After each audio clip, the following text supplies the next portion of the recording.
প্রিয় ভিউয়ার্স, আমি আমার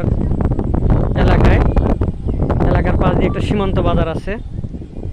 এই যে এই পাশে আমি সীমান্ত বাজারের ঠিক নিচের দিকে একটা সাইডে একটা রাস্তা আছে, এখানে অপেক্ষা করছি আর কিছু মৃদু মৃদু বাতাস খাচ্ছি। স্রোত আছে, এটা ঘাঘট নদী নামে পরিচিত। গাইবান্ধা তুলসীঘাট ওই দিক দিয়ে এই নদীটা প্রবাহিত। আর ওই যে আমরা দূরে দেখতে পাচ্ছি একটা ব্রিজ, এটাই সেই বিখ্যাত সুপরিচিত অনেক আগের সবাই জানে চরকাবাড়ি ব্রিজ।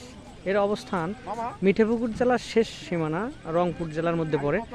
আর এই পাশে গাইবান্ধা জেলার শেষ সীমানা এই যে এই সাইডে মানে 1 কিলো দূরে থেকে শেষ। আর এইখান থেকে আবার মিঠাপুকুর উপজেলা রংপুর জেলার মধ্যে পড়ছে।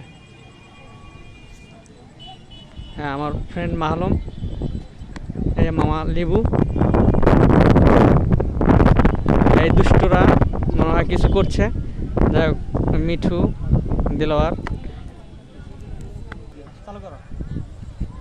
এই যে আমাদের মামা। না, খুবই ভালো লাগছে। হ্যাঁ, এই যে ঈদের ছুটিতে গতবারও ঈদে আসা হয়নি, এবার এসে বন্ধু বান্ধবকে পাইছে। আরও কয়েকজন আছে, 7-8 জন, তারা ওই যে ভিতরে আসবে। এই সুন্দর বাতাস, গধূলি টাইম, স্রোত একটু দেখাও, খুব ভালো লাগছে।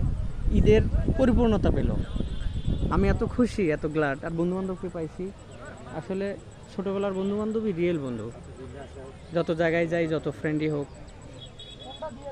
এখানে শেষ করছি প্রিয় ভিউয়ার্স। হ্যাঁ, আপনারা মজা পাবেন। আল্লাহ হাফেজ।